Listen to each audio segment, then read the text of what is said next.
All right, so we're talking about just because life's a mess doesn't mean you have to be a mess. And this morning we're going to talk about the whole business of leadership in a Christian context. And that matters because if things are a mess for you at the moment, sooner or later either you or somebody else are going to have to lead your way out of the mess that you're in. And just so you know, I'm not going to be talking about any of my own ideas this morning. I don't consider myself to be an expert on this particular subject. So I'm going to be regurgitating for you the ideas that are found in a particular part of the Christian Bible called the letter of St. Paul to Timothy. So although I'll be doing the talking, please don't confuse that with any expertise on my part. So over the last few weeks, we've been looking at this letter that St. Paul wrote to Timothy. And over the last few weeks, we've learned that the reason that this letter was written was because a particular church in the ancient world, the church in Ephesus, was beginning to fail. It wasn't failing in that its attendance numbers were low or that its offerings were down. It was failing in that the people who went to that Christian church were believing wrong things and were behaving in wrong ways. That was the problem in a single sentence. The Christian church were believing things that weren't Christian, and they were behaving in ways that weren't particularly Christian either. And as far as St. Paul is concerned, the failure of that church was a failure of leadership. And so in what we're going to read together this morning, he lays down some pretty firm criteria about who should and who shouldn't be involved in leadership. And what he basically says is that if you want to lead something, you have to be a decent human being. Leadership doesn't work for whack jobs, idiots, weirdos and nutcases. If you want to lead anything, be it in your business, be it in your home, be it in your church, you have to be a decent human being who, to the best of his or her ability, lives a decent human life. So we're all about learning the Bible here, so let's just get our first Bible verse up on the screen and we'll dive right in. Listen to what he says. Here's a trustworthy saying then. If anyone sets his heart on being an overseer, he desires a noble task. So the word overseer in that sentence is the Greek word episkopos, and he borrows this word from the world of first century commerce. The episkopos was the person who was in charge. They might be in charge of a factory, they might be in charge of a coffee shop, they might be in charge of a soccer team, they might be in charge of a store. They were people who ran things, people who made things work, people who provided some kind of leadership to somebody. And Paul says, if anyone sets his heart on leading other people, he desires something good. Now, the phrase on the screen there, sets his heart on, is strong language. If you lived in the first century and you spoke about a thing that you'd set your heart on, you would be describing the craving that an addict feels towards his addiction. You would be talking about something that you wanted, something that you needed, something that you had to have badly. So Paul's talking about that thing you feel deep in your gut when you just know you have to get this business idea out of your head and into action. When you know that you can run that department at work better and the customers will be happier and the people will be happier and it'll just work for everyone. That thing you have in you where you just know you've got a bigger contribution to make in that life you're currently living. Paul says that thing in you that drives you onward and upward to lead something somewhere, that's a good thing. The word noble is a big word in the Bible. It has zero negative connotations. So far, so good. Now he has to say this. He has to say to a group of Christians living in Ephesus in the first century that if any of you would like to lead the church, I just want you to know that's good. And here's why he has to say it.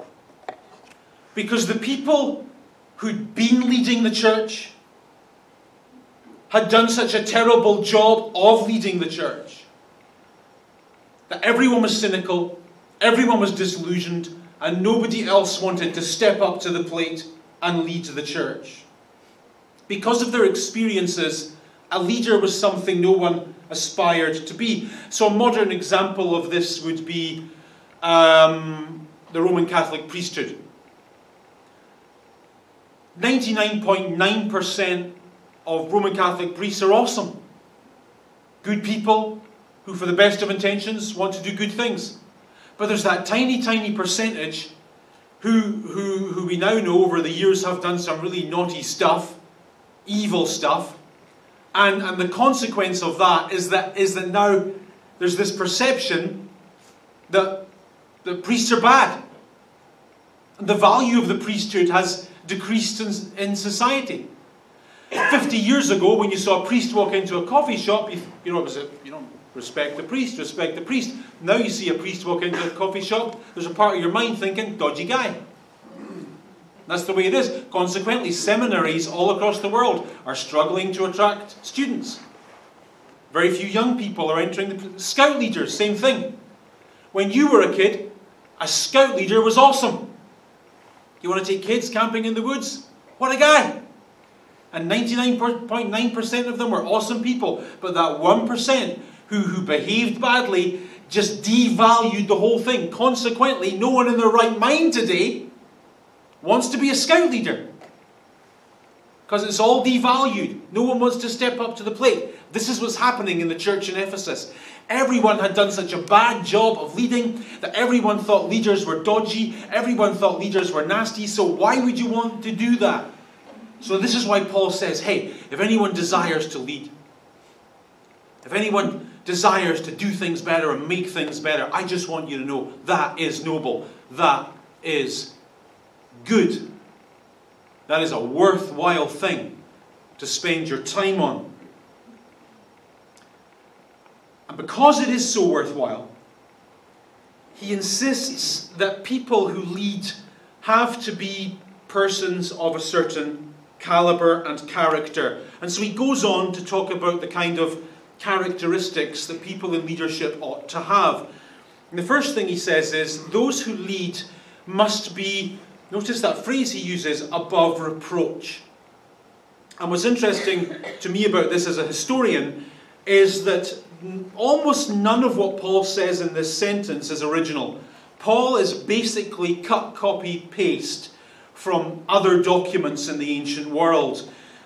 So pretty much all of the character traits that he mentions there on the screen are character traits that appear in similar lists all throughout Greek literature and Roman literature.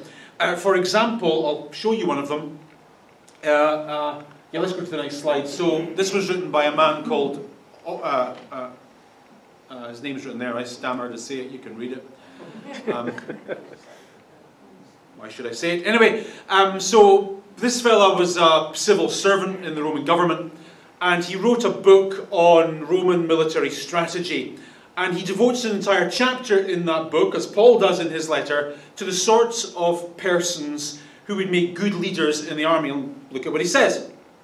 He says, when the state are choosing a general for the legions, they should look for a man who is temperate, self-controlled, vigilant, frugal, hard-working, alert, not a lover of money, not too young, not too old, a father of children if possible, a good speaker, a man of good reputation. That last phrase there, a man of good reputation, is the exact phrase that Paul uses in the Bible verse we're looking at this morning.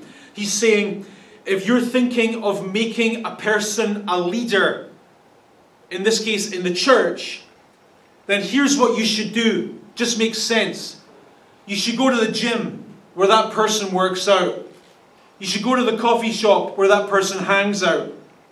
You should go to the place of work where that person does business. And you should speak to the people who know that person. And if the consensus of opinion is that that guy's a bit of an idiot, and a little bit nasty, and a little bit flaky, and a little bit sneaky, and a little bit whatever, then I don't know. Maybe not the guy you're looking for. Above reproach. Then he goes into more detail about what this looks like. And the first detail is all about how this leader expresses his or her sexuality. He says he will be the husband of but one wife. Now, when he talks about being the husband of one wife, what he's literally saying, in Greek anyway, is, I mention Greek every now and again because that's what this was originally written in. He's basically saying a good character means being a one-woman kind of guy. That's basically what this says. He's talking about a guy who expresses his love and his desire and his sexuality towards one woman only. And those of you who know a little bit about classical history will know that Ephesus was the sex capital of the ancient world, which makes this particular verse in the Bible fascinating. So if you lived in the ancient world and you said to somebody that you were going on a business trip to Ephesus, it would be assumed that part of your blowing off steam on this business trip would be involving in some form of recreational sexual activity with the tens of thousands of sex workers who plied their trade in that particular city. Have a look at this. So what you're looking at here is a paving stone. Good quality construction. Must have been some Italians on the job because it's still there today. And as you can see, it's a carved footprint, and slightly more faded beside the footprint is the outline of a woman. And this paving stone, we know, was an advert that pointed the way to the brothel in Ephesus. So what this is basically saying is, if you want to spend time in the company of a young woman, just walk this way. Just across the road from the brothel in Ephesus is this building. This is the Great Library in Ephesus, one of the architectural wonders of the ancient world. Now, why am I showing you a photo of a library just after showing you the advert for a brothel? Very simple. The street sign advertising the way to the brothel was for whom? Was it for locals or tourists? Tourists, obviously. The locals all know where it is. They don't need a sign saying this way to the brothel. They know where the brothel is, just across the road from the library in Ephesus. Now here's the fascinating thing. Not a lot of people know this. Between the library and the brothel, there was a secret underground tunnel.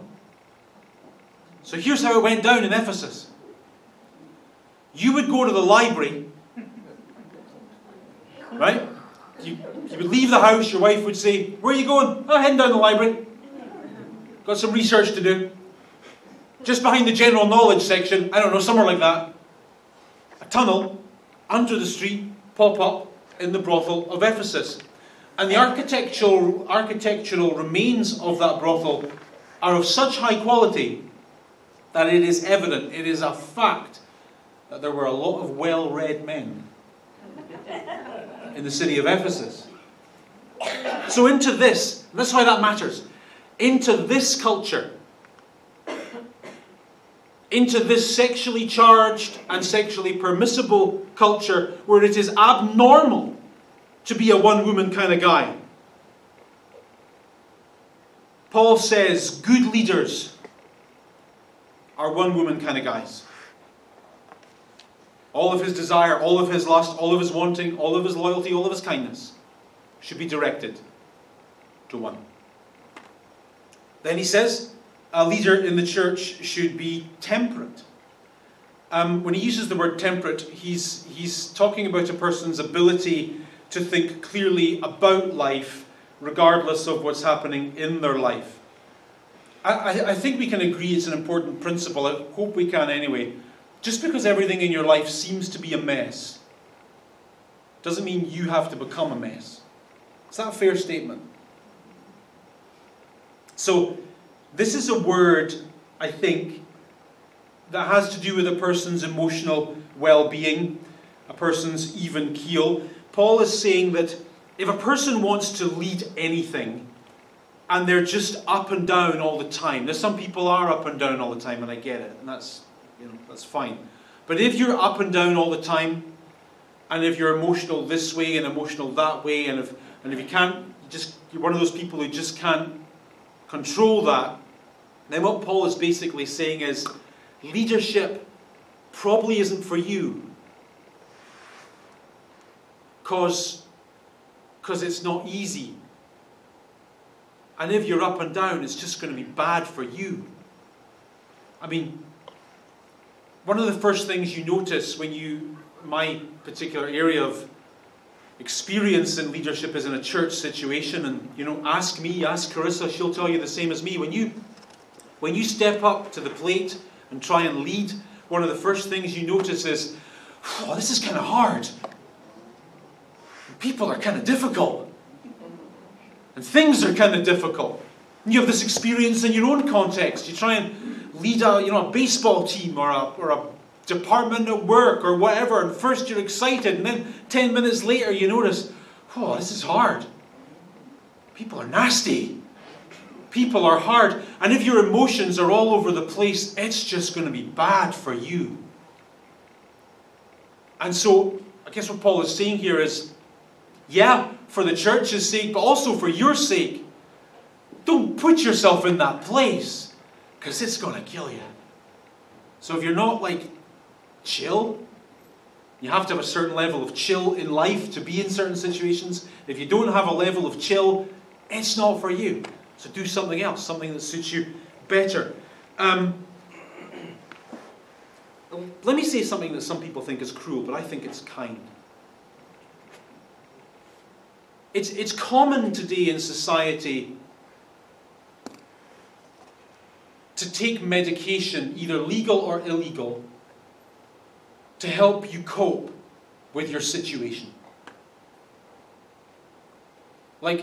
How many people do you know who are taking some kind of legal or illegal medication to cope with their job? I don't want to be insensitive about this, but I think if you need drugs to help you cope with your job, you're in the wrong job. And for your sake, as a way of being kind to yourself, as a way of loving yourself, you should think about maybe doing something that doesn't take such a toll on you. Love yourself first. Is that fair? Is that cruel? It's meant to be fair. Anyway. Then he says a leader has to be self-controlled. So if a person, he says if a person set their heart on being a leader, and yet you keep hearing stories about how they love eating at buffet restaurants 3 times a day, and you can tell by looking at them that they love eating at buffet restaurants 3 times a day. And they brag about how last night they spent 5 hours on Facebook, and yesterday they watched an entire season of 24 in a day. Then maybe that person isn't the best potential for leadership. The point he's making, I think, is if a person obviously can't manage themselves, why on earth would they think they can manage anyone else? If you can't control your own life, what makes you think you can contribute to controlling somebody else's? That would be as absurd as me standing up here and selling you products that promote hair growth. Right? It's not going to fly for you, is it? Why would you? And again, this is endemic in society. How many people do you know? Maybe you're in this boat yourself. You talk to someone about your life, and the person you're talking to about your life to get advice, they're even more messed up than you are. And it's not funny. How many people every week go and pay hard-earned money to get advice from someone, and the someone they are getting advice from cannot manage their own lives? They are completely dysfunctional, completely messed up, and yet you're paying them to give you advice about life. Is it just me, or is that mad? It's just me. Okay. No. This is the deal here. If someone is so obviously unable to control their own situation, probably isn't the best thing for them. Then he says, a leader should be a person who is respectable. Now, you'll notice a lot of this has to do with the reputation or the perceived reputation of the church. I mean, if a church leader is like £450 and they hang out at the strip bar and they have obvious addiction issues and obvious control issues, the message of the gospel kind of gets lost in the sloppiness of the person communicating the gospel. And I think Paul thinks that just looks bad, and maybe it's not a good idea. This is hard, I think, by the way. I don't want to go on, but... Then he says, if you want to lead, particularly in the church, you have to be hospitable. Now, why does he say this? Remember, this bit of the Bible wasn't written to you first of all. This bit of the Bible was written to a particular congregation in a particular city, living in a particular period of history. And here's what's going on. In Rome, around about the time Paul is writing this letter, Christians are having a bad time. The Emperor Nero sets fire to a part of the city that he wants to build a new palace on. He needs someone to blame, so he blames the Christians. Christianity becomes quasi-illegal. Christian businesses get confiscated. Christian homes get possessed. Christians get fed to lions. You've read it in the history books. So Christians used to love living in Rome. Up until the year 64 AD, Christians are getting on great in Rome. It's a good place to live. They're making money. There's good recreation. Rome is awesome. Suddenly, after the year 64 AD, Rome's a bit dodgy. The coffee's good, but the lions, it's putting me off. So we know historically that vast numbers of Christians leave Rome around about this period. And entrepreneurial as they tended to be, many of them moved to the world's biggest, the world's second biggest city, which was Ephesus. Massive economic opportunities in Ephesus. They go there. If you've got half a brain and a little bit of gumption, you can make it in Ephesus. So the reason Paul says that Christian leaders have to be hospitable is because like zillions of Christians are moving to Ephesus and they've got nowhere to live. And they just need a hand up for a few weeks till they get themselves established. And Paul is saying, you've got to step up, you've got to step up, you've got to offer them food to eat and a bed to sleep in, and do the right thing. Do the right thing. That's why he says this. Then he says that a church leader must be able to teach. Again, particularly relevant in Ephesus. Over the past few weeks, we've been learning that the big problem in this church was that the men and the women who were standing up and giving Christian teaching had zero clue about what they were meant to be teaching. They were saying things about Jesus that weren't true. They were saying things about the Bible that weren't true. They were saying things about Christianity that weren't true. And so Paul is basically saying is, guys, you need someone to properly articulate the content of Christianity for you. You just do. It matters. It still matters today. The content matters. The truth matters.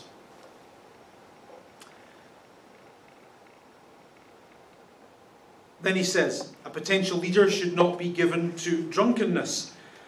So if you're looking for a new pastor, one day and under skills, it lists on the pastor's resume the ability to drink 15 pints of Guinness a day. Probably not the guy you're looking for. Probably want to put that resume to the bottom of the pile. And again, this is fascinating in its historical context. Have a look at this fella. This is Dionysius, the god of wine, the god of partying. Now, in the ancient world, people chose their favourite gods and which god they would follow most. And for understandable reasons, the god of partying was one of the most popular. Who are you going to follow? The god of dieting or the god of partying? Right, it's a no-brainer. And you worshipped the god of partying by... yeah, partying. So here was a typical worship service at the temple of Dionysius. You and your buddies would get together, and you would go there and you would have like a whole bunch of meat and stuff. Actually, there was no stuff, there was just meat. And there was wine, and there was wine, and there was wine, and there was wine. And you would worship Dionysius by eating too much and drinking too much. I know, we're living in the wrong time era. And as you got, this is interesting, as you got increasingly drunk, you became filled with the spirit of Dionysius. This is why the Bible says what it says elsewhere, when it says, do not be drunk with wine, but instead be filled with the Spirit. Dionysius was huge in the ancient world. And yet in this culture where this is normal, this is absolutely normal, Paul says, you know what? Not for leaders. Leaders shouldn't be that way. And here's why. Because it's hard. You try and manage anything, you try and grow anything, you try and establish anything, you try and launch anything, you try and lead anything. Sooner or later, probably sooner, you're going to realize it is hard. Anything in life that's worthwhile is hard. And if you struggle with addiction issues of any kind, you're going to get stressed out. And as you get stressed out, your addiction issues are going to kick in. And so the Bible isn't saying this to be judgmental or harsh, it's saying this to be kind. If you've got bad addiction issues, this might be bad for you. So find a lifestyle that isn't bad for you. That's always good advice, I think. Find a lifestyle that's not bad for you. If your life is killing you, get a new life. So no heavy drinkers. What else? No fighters. He says a leader must, it says in my notes, must be not violent, must be violent but not gentle, but that's the other way around. I think so, let me check. Yes, not violent, it's right on the screen. So a leader must not be violent. I thought that's what it said. I heard a story once from a guy who knew a guy. So I didn't know the guy, I knew the guy who knew the guy. And so it's probably true. So the guy was a pastor of a church, and there was this guy in the pastor's church who was just one of those people, do you know what I mean? The kind of person who says that you shouldn't drink but drives you to drink. With me? And this person was just a nightmare and caused trouble and always going on and on and on. And one time, apparently this actually happened, at a congregational church meeting, this guy was just like going on and on. And the pastor just lost it. Just lost his mind. Walked up to where this guy was sitting and just got set in about him. And the guy ended up in hospital. Apparently this actually happened. That horrifies me partly, but part of me thinks, I wish someone recorded that, because that would be awesome on YouTube. You know, Paul is saying this probably isn't a good idea. You know, if you're prone to fly off the handle like that, it just looks bad. It just does. It looks bad. And he says, notice what else he says. He says, don't be quarrelsome either. The word quarrelsome describes that person. You probably know them somewhere in your life. They just never let it go. You know that guy? They just never, ever let it go. They're always going on and on and on and nipping and nipping and nipping and nipping. They just can't let things go. And to be involved in any kind of leadership, in any kind of situation, you have to be able to just, you know, be a little bit Teflon. You have to be able to be chill and let stuff slide. You do. Otherwise, you'll explode sooner or later. Then he says a leader must not be a lover of money. Then we'll talk in detail about money in a few weeks. But for now, let me say this. In the ancient world, it was possible for a charlatan to get rich in a religious environment. Does that sound like any culture you know? And here's how you did it. Number one, you would stand somewhere like where I'm standing now, and you would talk to a group of religious people, and you would use your rhetorical abilities to persuade those people to give you money. And the more vulnerable they were, and the more desperate they were, the more money you got. Here's how it worked, and here's how it still works. You've got televisions, you've seen it. Are you struggling to get by? Do you need God to answer your prayers? Not know how you're going to make your mortgage payments next month? Are you waiting for a miracle and the doctors can't help you? You need to sow a financial seed of faith. God will cause that seed to grow. And He will answer your prayer. And the money kept rolling in. The prayers never got answered. But the gullible kept getting scammed. It's an ancient, ancient scam. The second way you could get money from the church, most obviously, and I guess easier, was after the offering was taken, you would go through the back and help yourself. One for the church, two for me. One for the church, two for me. And Paul says, guys, if you're that way inclined, no, this isn't for you. This isn't for you. One of the things I'm kind of proud of at LifePoint's not a perfect church. If you're visiting and you're looking for a perfect church, keep looking. This isn't it. We are perfectly imperfect. But one of the things I am proud of is that we're just not that way, are we?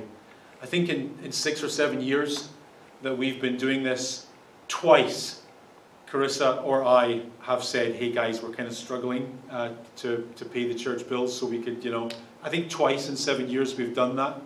And I'm quite proud of that. Quite proud of that. And I guess that's always going to be the way. So, anyway, what was I talking about? Oh yeah, the Bible. Right. So, if you're the kind of person who's always trying to scam things and take things and have things from people, church leadership isn't for you.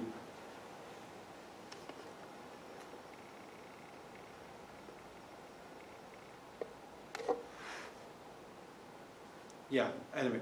Then he says, he must manage his own family well and see that his children obey him with proper respect. If anyone does not know how to manage his own family, how can he take care of God's church? The word manage there is a word he borrows from a Roman military textbook. It means to line up your soldiers in the proper order. And in Roman households, fathers, kind of antiquated now, but fathers ran their homes like regiments. And so within that culture, Paul says, if you can't take care of your 2,500 square foot home, how can you take care of a 25,000 square foot church? If you can't take care of the 4 people who live in your house, how can you take care of the 40 people who work for you in your department or who attend your church? It's kind of an obvious point. He seems to be saying if your family is a mess and everyone's got squint teeth and your checks keep bouncing and your lawn is 3 feet tall, then I suppose I just described my own life. But get your house in order before you try and get anyone else's house in order, is what he's saying. Here's why this matters. Last sentence. He says, I am writing these instructions to you so that if I am delayed, you will know how people ought to conduct themselves in God's household. God's household. That's the headline. Our little modest community of faith here at LifePoint, and this is true for any church in the world, is not ours. It is not ours. It is God's. We believe as Christians that God is the one who rescued us from his own judgment. God is the one who sent his Son to live and die for our righteousness and our forgiveness. All of this is God's. Then he says, troublingly, the church of the living God is the pillar and the foundation of truth. When he talks about the truth in this sentence, he's talking about the truth of the gospel. God loved you this much, that while you were a sinner, he sent his Son to live and to die for you, so that you can be right in the sight of God, forgiven of your sins, and perfect in his eyes. The truth of the gospel. All of that, he seems to be saying, that wonderful truth that can transform the lives of so many who need to hear it so much, all of that can come crashing down in the messy lives of silly, stupid people behaving in silly, stupid ways. Another way of saying that would be to say this, stepping out of the New Testament into this cinema.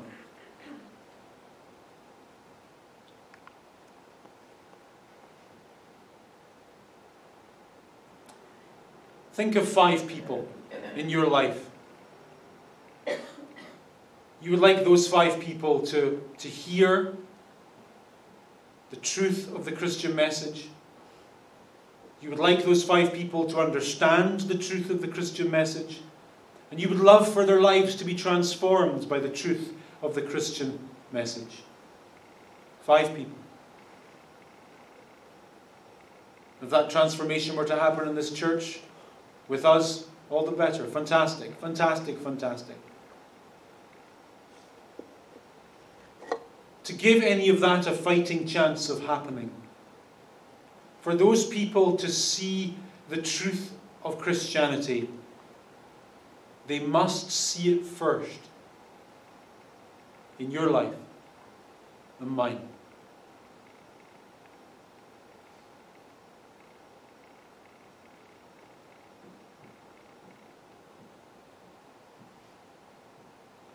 Did I just touch a nerve? I feel I just touched a nerve. If I did, I want you to know I touched one with me too. I really did. Another way of saying all of that would be to say this. You are a Christian.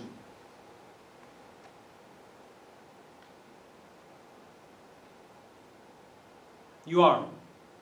The Bible doesn't talk about your lives in should-bes and ought-tos. It's you are.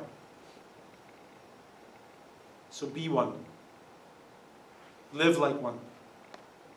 Because someone else's life might depend on it. Thank you for coming. God bless you. And I hope to see you next Sunday.